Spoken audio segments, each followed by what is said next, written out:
दोस्तों नमस्कार, आपका स्वागत है चैनल की एक और नई वीडियो में। और आज हम बात करने वाले हैं कि आप भूटान कैसे पहुँचे अगर आप न्यू दिल्ली या फिर नॉर्थ इंडिया से बिलोंग करते हैं।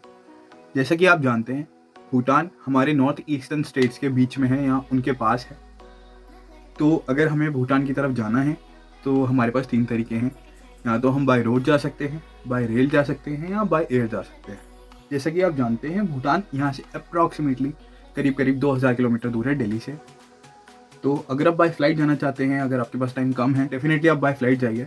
एंड फ्लाइट दिल्ली से आपको मिलेगी और लैंड करेगी भूटान के पारो में। दूसरा ऑप्शन आ जाता है रेलवेज़ का। डायरेक्टली तो कोई ट्रेन नहीं जाती है भूटान में, पैसेंजर ट्रेन की बात कर रहा हूँ मैं। उसके लिए आपके पास एक रास्ता ये है कि दिल्ली से आप ट्रेन लें, सिलीगुड़ी तक जाएँ, जहाँ पर न्यू जलपाईगुड़ी रेलवे स्टेशन है। वहाँ से आप कोई बस, टैक्सी या जीप के थ्रू एंटर कर सकते हैं। तो एंट्री पॉइंट है वो है जयगांव, जो कि वेस्ट बंगाल में है। जयगांव से आप भूटान में इंटर कर पाएंगे बाय रोड, यानी कि वही एक तरीका है बाय रोड वहाँ इंटर करने का। जहाँ पर हम भूटान में इंटर करेंगे उस जगह का नाम है फिनसोलिंग। थोड़ा डिफिकल्ट है प्रोनाउंसिएशन, लेकिन वो वहाँ की भाषा के हिसाब से हम लोगों के लिए थोड़ा डिफिकल्ट है, आई नो। लेकिन वही एक पॉइंट है जहाँ पे आप बाय रोड इंटर करते हैं। जब बाय फ्लाइट जाएंगे तो आप डायरेक्टली पारो लैंड करेंगे और वहाँ से आप फिर अपनी आगे की जर्नी कंटिन्यू कर सकते हैं भूटान की। दूसरा ऑप्शन आ जाता है कि अगर आप बाय फ्लाइट यहाँ से जाएँ दिल्ली से और लैंड करें वहाँ पर बागडोगरा एयरपोर्ट पे, जो कि बागडोगरा एयरपोर्ट से आपको फिर से वही टैक्सी, बस या जीप का ऑप्शन होता है। आप फिर से उसी तरह से वहाँ से एंटर कर सकते हैं फिनसोलिंग से। अब बात आ जाती है बाय रोड की।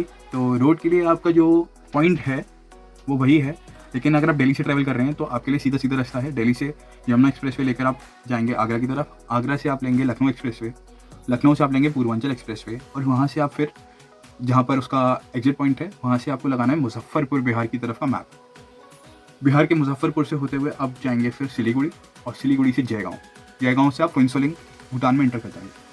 अब बात आती है कि क्या डॉक्यूमेंट ज़रूरी हैं भूटान में एंटर करने के लिए। तो डॉक्यूमेंट्स की अगर मैं बात कर लूँ तो जो हमारे एम्बेसी है भूटान में, उनका जो स्क्रीनशॉट है इंस्ट्रक्शंस का वो मैं अटैच कर रहा हूँ, देख लीजिएगा। फिर भी बता देता हूँ, आपके पास या तो वैलिड पासपोर्ट ऑफ इंडिया हो जिसकी वैलिडिटी अभी 6 महीने बची हो, या फिर voter ID issued by election commission of India वो हो आपके पास। हालांकि भूटान में इंटर करने के लिए कोई वीज़ा की रिक्वायरमेंट नहीं होती है, लेकिन ये आपके जो पहचान पत्र हैं इनका होना बहुत ज़रूरी है। अब फिर बात आती है, अगर आप अपनी गाड़ी से वहाँ घूमना चाहते हैं, बाय रोड एंटर करना चाहते हैं, तो आपको परमिट चाहिए एंट्री के लिए, जिसको एंट्री परमिट कहते हैं, on the basis of valid travel document from immigration office of Royal Government of Bhutan at Phuentsholing located at Indo Bhutan border opposite side of Jaigaon, West Bengal.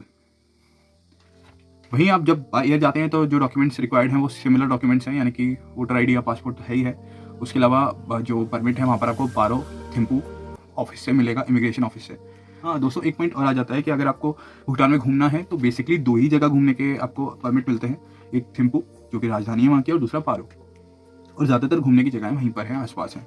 लेकिन अगर इसके बियॉन्ड आप जाना चाहते हैं तो वो पॉसिबल है। उसके लिए आपको चाहिए special area permit from immigration office of Royal Government of Bhutan, जो कि थिम्पू में है, और ये मंडे टू फ्राइडे खुलता है। तो वहाँ से आप डॉक्यूमेंट ले सकते हैं और फिर आगे की जर्नी अपनी कर सकते हैं भूटान में। भूटान जाना स्पेशल ऐसे हो जाता है कि वो वन ऑफ दोज कंट्रीज हैं जहाँ हम एक फिजिकल लैंड बाउंड्री देखते हैं या फिर ओपन बाउंड्री देखते हैं, जहाँ से देख रहे हैं हम सामने खड़े होकर कि यहाँ इंडिया है और सामने दूसरा देश है।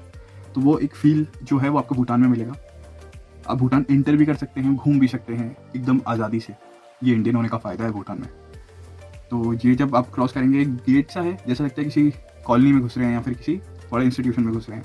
और दूसरी तरफ दूसरा देश, इंटरनेशनल रूल्स बदल जाते हैं, जहाँ पर ट्रांसपोर्ट के, ट्रैफिक के रूल्स बदल जाते हैं, जहाँ पर लोगों के रहने सहने के रूल्स बदल जाते हैं। तो अगर आप उस टाइप की फीलिंग लेना चाहते हैं तो आप क्रॉस करिए बॉर्डर को और जाइए भूटान। अगर पॉसिबल हो तो कोशिश करिए अपनी गाड़ी से ही जाएं, ताकि आप आज़ादी से वहाँ घूम सकें, वहाँ ड्राइव करने का एक्सपीरियंस ले सकें, अगर आप ड्राइव एंथुसियास्ट हैं। मेरा तो यही मानना है कि खुद की गाड़ी से जाना चाहिए और पूरा फील लेना चाहिए वहाँ पर ड्राइविंग का, वहाँ के ट्रैफिक रूल्स का, और वहाँ की जो लोकल ट्रैफिक है वो किस तरह से, कितनी डिसिप्लिन है। ये सुना है वहाँ हॉर्न्स नहीं बजते हैं, गाड़ियाँ सही जगह से पार्किंग होती हैं एकदम, कहाँ पार्क करनी है लोगों को पता है। रोड की साइड में मार्क्स बने हैं कि भाई इसके बाहर नहीं जानी चाहिए तुम्हारी गाड़ी। इवन जब हम कुत्ते क्रॉस करते हैं जेब्रा क्रॉसिंग से, तब भी गाड़ियाँ रुक जाती हैं। इंसान तो बहुत बड़ी बात है। तो ये है, मतलब कहने की बात थी, लेकिन जब वहाँ नॉर्मली इंसान क्रॉस कर रहे होते हैं जेब्रा क्रॉसिंग पे, गाड़ियों को अपने आप रुकना पड़ता है, रूल है। एक तरह से पैराडाइज है हमारे नॉर्थ ईस्ट में छुपी हुई, जिसको हम लोगों ने शायद बहुत अंडर एस्टिमेट करके रखा हुआ है, लेकिन हमें वहाँ विजिट ज़रूर करना चाहिए। तो अब बात करते हैं कि वहाँ पर किन किन जगहों पर आपको जाकर एक्सपीरियंस करनी चाहिए वहाँ की फ्लोरा फोना इन्वायरमेंट। तो एक आ जाता है पारो टैक्सांग मोनास्ट्री। तो ये एक बहुत ही खूबसूरत मोनास्ट्री है, आप देख सकते हैं, मैंने पिक्चर अटैच की हुई है। वहाँ की खूबसूरती कुछ अलग ही चीज़ बयान करती है। उसके बाद आता है पुनाखा जोंग, जो कि पुनाखा में है। जोंग का मतलब ये होता है DZONG। इसका मतलब ये होता है एक फोर्टिफाइड मोनास्ट्री, अपने आप फोर्ट और टेम्पल का mixture. Monastery is not exactly temple but a place where monks stay. तो मोनास्ट्री जो कि फोर्टिफाइड होती है उसको हम जोंग कहते हैं भूटनीज भाषा में। उसके बाद आ जाता है बुद्धा डोडोनमा, जो कि थिम्पू में है। थोड़े प्रोनाउंसिएशन डिफिकल्ट है आई नो, लेकिन भाषा दूसरी है तो प्रोनाउंसिएशन अलग होंगे ही। यही वो इमेज है जो कि आपको सबसे ज़्यादा भूटान से रिलेटेड दिखाई देती है सोशल मीडिया पर, और सबसे फेमस जगह है भूटान की हम इंडियंस के लिए। अगली जगह है टोशीचो जोंग। ये भी एक बहुत ही खूबसूरत जगह है और यहाँ भी आप ज़रूर विजिट कर सकते हैं और करना चाहिए।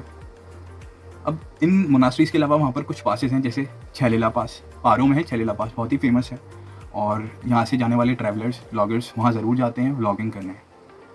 रिनपोंग जोंग है पारो में। पुनाखा सस्पेंशन ब्रिज है। नेशनल म्यूजियम है पारो में। जिग्मे डोरजी नेशनल पार्क है। सिमतोखा जोंग है थिम्पू में। टोंगो बुद्धिस्ट इंस्टीट्यूट है। डोचुला पास है, ये भी one of the most famous passes है भूटान के। हा वैली, द ग्रेट हा वैली ऑफ भूटान, ये तो एवर फेवरेट, जो मेरे फेवरेट यूट्यूबर हैं, फेवरेट ब्लॉगर हैं, विकास दयाल यानी कि एक्सप्लोर द अनसीन 2.0, उनकी फेवरेट जगहों में से है हा वैली। और अभी इस टाइम वो भूटान में ही है एंड वहाँ घूम रहे हैं और उन्हीं की वजह से मुझे आइडिया आया इस वीडियो को बनाने का।